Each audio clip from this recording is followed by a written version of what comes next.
มาสูงพี่น้องผู้ปันแห้งสื่อข่าวแซนมีเดียขอรังเสียงนี่ค่ะเนาะเมื่อในก็แม่นงานในวันที่8เดือนธันวาคม2026นี่เขาบนดานในรายการข่าวคาตอนในเดี่ยวดังข่าวเงาเกี่ยวกับไปลองรับซึกว่า UWSA เนี่ยตึกโซนหาคมมือกันแกดเขเฮกังลองงำเย็นเลียนดินในเฮแลตั้งฝ่ายรับซึกว่า UWSA ตื้อแข็งเอาห่มลมเลียนดินนี่ค่ะอยู่ดังข่าวเงาในเสียวก็มาผักตอนพันพี่น้องเขากว่าในเขารับซึกว่า UWSA ในนะครับเนาะเตื้อแข็งตรงหนึ่งกันแกดเขแลการเรียบย้ำจ้อมดันดินนำมาเสียแลห้องการภายใต้คอมมิตี้ลองงำเย็นและลองห่มลมนารินพองงำว่า UWSP ก็ออกลีกเป็นเผาเมื่อในวันที่5ธันวาคมห่มกันแกดเขกลางนาลินเลียนดินนะครับกรรมติตัดสินนารินพองงำว่านั้นผมปรังปลิกนารินพองงำว่าในได้ลงมือเหตุการณ์24ชั่วโมงเสร็จแล้วเพราะว่าเปลี่ยนข้าวกลางวันซ้ำออกตรงหนึ่งเรียบย้ำรวยไปตั้งและลวดกาจอมแดนดินเสพวกเขาย่ำกลางคำซ้ำปักเซาเปิดด้วยไว้จอมเสียนตะสายตั้งและอองตีอันลองอย่างมันจะในนะครับนอกจากนั้นก็สืบรัดป้าแทงว่านารินพองงำว่าปันคอมันแก่นไว้ว่าได้สืบปักตาเปิดด้วยเสียนตั้งจอมแดนดินเหมือนหนังตีโคคามและจอมเสียนตั้งแผลและเจอเสียนตั้งอันลองอย่างมันจากกว่าจะดันเสียอยู่ดีกุลมนพื้นตีก่อสังเสวาและทุพันมีรองทางเถิมเจอชิมโหเลียนดินอำนั้นตีโคคามเลียนดินเพราะว่าในซึ่งเฮาป่องขาวปันภูมิปุนพรภายในเพียนและคงปาลิกอันจำที่สุดนั้นขันไว้นะครับจุ้มภายดังรับซื้อว่า UWSA เขาออกคอเป็นเผาแน่ว่าเสียสื่อข่าวในพื้นที่เสียงก้นหนุนว่าเป็นเผาว่าเขตสร้างโฮเล็กเขตกลางแดนดินสิได้ป่นเปลี่ยนเข้ามาแดนดินเมืองใต้ปะหองเมืองเขตจับกันตีมันค้าในสิวิ่งนำตึกอันจุ้มซึกว่าเขากุมกำพองงำไว้นั่นว่าไหนครับแค่ก็เฮ็ดโหดแดนดินนอกเลือเสียสายอันมักมันไว้ตีแดนดินจึงได้ปะหองนั้นว่ากุมกำพองงำไว้และแดนดินมันค้าได้ดังเวงนำตึกอีกประดังตีแลนดินเวียงฝั่งซ้ายฝั่งจากกุดได้ดังเวียงนำพากินสวยหออันตัดสึกกลางMDเขากลุ่มกำพองงำไว้นั้นเสียมกะนะครับ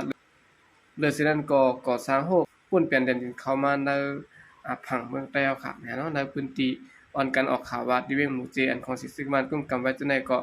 เมืองเขปุ่นเปลี่ยนคำมาพวกจอมอยู่เขาในแดนดินจึงได้หอซะในอยู่นะครับอันนี้ก็เป็นภายดังรับซึกว่าเขานะครับเนาะ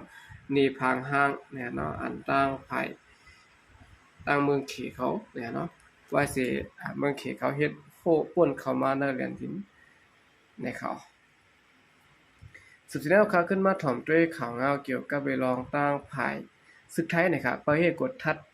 กับปิกอัพเนี่ยเนาะที่หิมแดนดินเมืองผานันสิไลซินในยามเมากำสเวียดทวงนะครับการต่อส่งยามเมากำจอมแดนดินเข้าส่งปอดในเมืองไทยตั้งตึกสืบเปลี่ยนอยู่อำไปยอมลงและศึกไทยในนอนได้รับสายข่าวลองการตรงนึงการต่อส่งยามเมากำตั้งน้ำเตลัดผ่านต่างส่วนกวยหิมแดนดินวันไหนยอก็ผายศึกไทยไหลซัดศึกประเทศกังกดทัดกาปิกอัพอันดีทางเติมลำหนึ่งสิได้สิ้นระยะมาตั้งหมด11ถงนะครับเมื่อในวันที่6เดือนธันวาคม26ขยามใบวัน2:10นนั้นเนาะศึกไทยไหลทั่วพันกาปิกอัพ Toyota Hilux Vigo เนาะที่ขอรัดผ่านส่วนกวยวันนงโมที่หิมวานลานเอิงม่อนปิ่นนะฮะที่หิมดาลินในเจเวียงเมืองผางนั้นตั้งภายเจ้าหน้าที่ไลเนโตตึกอ่างเตกดทัดนั้นกวยกะก้นหอการนั้นไลหันเจ้าหน้าที่ศึกไทยสิและเนียดคุณคัดสายคอไปกว่ากำเล่นก่อโลดการนั้นขำไว้ในส่วนกวยนั้นและก้นหอการนั้นไลปล่อยพาเปียดกามันเสปลายหลอดกว่านะครับไว้สินั้นก็รับภายเจ้าหน้าที่ศึกไทยเขาไลเข้ากดทัดปิดด้วยตีนการนั้นสิและไลหันว่าในของก้นขี่นั่นเนี่ยเนาะมีถ่วงเปิ้ยามาอันเอาถ่วงก่อจันรัดเฮ็ดเปลี่ยนถ่วงเปิ้นั้นคับเตรียมไว้ตั้งหมด11ถ่วงในถ่วงนั้นเป็นยามามิกไม้เก่าๆตาน 1.2 ล้านเม็ดเนี่ยเนาะเอาคันนี้ก็เป็นข่าวเงาทางฝ่ายศึกไทยข่าวที่ยอมได้ยามเมากำอันตึกติดต่อส่งเข้ามาทางผังเมืองไทยแท้นะครับสืบเสนอข่าวขึ้นมาถ่อมด้วยข่าวเงาเกี่ยวกับเวลองตั้งฝ่ายตับซึกว่าจี้จำว่าเขตล้อมโหเรียนดินคำเข้ามาผังเมืองมันนะครับไว้หลังมินออนไลน์เลยขึ้นเป็นจำจึงยึดเมืองยาวในเขตล้อมโหเรียนดินควักคำเข้ามาดังผังเมืองโฮมตุ้มปอดตังนาดีซึกเก่ากลางMNTได้ดัง จุมซึกว่าอยู่เป็นเสเข้ากุมกำปั่นการพองงาไว้ซื่อนั้นนะครับจุมก้นหนุ่มว่านะเนาะเตือนตรงหนึงเหตุการณ์สื่ออยู่ในพื้นที่จุมยิบกองกลางกุมกำนั้นได้รายงานออกมาว่าได้หันหลวงปองจึงเมืองเขล้อมโหกควักเข้ามาในพื้นที่คินสวยเหาะกิ่วกดปางซ้ายสวยหลีและจอมจิกหลานนำตึกหมานคานั้นเกวมกะมาตั้งจิกหลานอันมาแทงจอมแดนดินสนว่าไหนครับกวนเมืองก่อนอยู่ในเวียงคินสวยเหาะลาดว่าเมื่ออยู่ในจอมแดนดินในมีมากิกอันมาตาโหมมาไว้หลังเขาล้อมโหมมาในเคลื่อนอันมีตางผังเมืองมันกำพองก็ป้ากว่าเนเรียนดินเขียวอันเขเขาเอาเครื่องไม้เครื่องมือเสได้ป่นเปลี่ยนเข้ามาล้อมโหเอาดินตั้งผังเมืองมันกว่าป้าไรแน่เฮาคาหันถึงว่าแขกตกลงกันตั้งจุ่มยิบกองกลางเขายาวจังเฮ็ดกล้วยไหนตอบไว้ดีด้านสื่อข่าวป้าทางไหนและฮู้ว่าเนโหเลินมีในก็ภายจุ่มซึกว่าปรังเครื่องกองกลางเอาแห้งซึกสิและฮอนเฒ่าเอาลองห่มลมจ้อมแดนดินเจื้อนติดจับกันตั้งเมืองเขและเส้นต่างลงเจออันลำลองตาการก้าขายนั้นไว้หาวแห้งปืนเผาไปด้านการไว้ว่าเปิดตา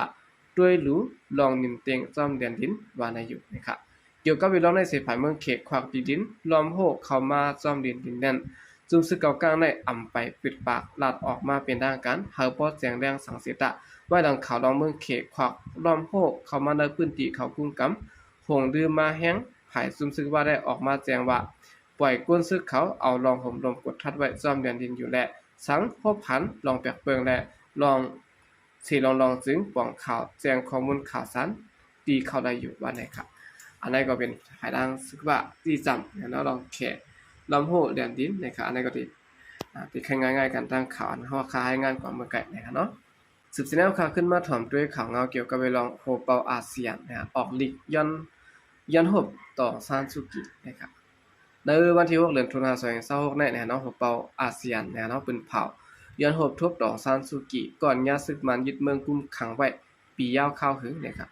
สื่อข่าวรอยเตอร์รายงานไว้ว่าโฮเปาอาเซียนในด้านพ้องต่างคึกต้อนอาเซียนออกลีกตึกซ้นโดงปองจึงซึกหาปันต่อซานซูกิพบทบกันตั้งตัวแทนจุ้มอาเซียนเพื่อมกะหาเลยพบทบปะกวนในหมู่หอเคินมันนางป้าแท่งนะครับผู้มีปุนพรในของการพ้องลง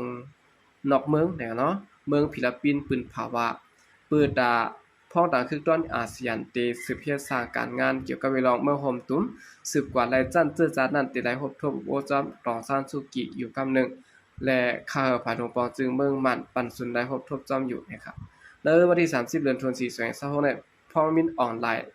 ขึ้นเป็นจอมจึงนั้นเนาะเลยเอาต่อซานซูกิค่ายออกคอกก็อยู่ไว้ดีขึ้นมันนางสิแลเอาผมลมปักตาเปิดด้วยจอมกูคักกูตอนไว้ในวันนั้นหลวงปองจึงซึกยึดเมืองปล่อยปันกวนตุกขอกการเมืองและกวนเจินเฮ็ดพิษเสและตุกขอกขังไว้ปียาวข้าวหึงนะครับจุมอาเซียนในยังตึกสืบยืนยันว่าฮับตื้อกำไว้ขอตกลงอาเซียน5ข้อเหมือนเก่านะครับอันป้าไว้ว่าเดลัยกึดยึดลองเฮ็ดให้คาตายกันเสียและเดลัยปล่อยลอดผู้ตกขอบการเมืองเสอุบโอเข้าหาลองดีกันเจนั้นอยู่นะครับโดยฉะนั้นแล้วก็ในขอตกลงจุมอาเซียน5ข้อนั้นยังป้าไว้แทงว่าเตรียมปันสุนไดมินออนไลน์ก็เอาไว้ดีอยู่จั่นจอมจึงเมืองโฮมตุ้มไว้อยู่ยามเดียวนั้นเข้าโฮมปังกลุ่มอาเซียนตาเรียบรัดลองการเมืองโฮมตุ้มนั้นนะครับอันนี้ก็เป็นข่าวนะครับเนาะโฮเปาจุมอาเซียนเขานะครับออกฤทธิ์ปืนเผาย้อนหกทบต่อซานซูกินะครับออกข่าวกำเนิดสุนัยก่อนยินโจมนับยังกูมุถึงพี่น้องผู้กำเทียมปัญญาครางเสียงอยู่ค่ะยินโจมนับยังเป็นนำเสข่าวใจก็เรียกสงค่ะ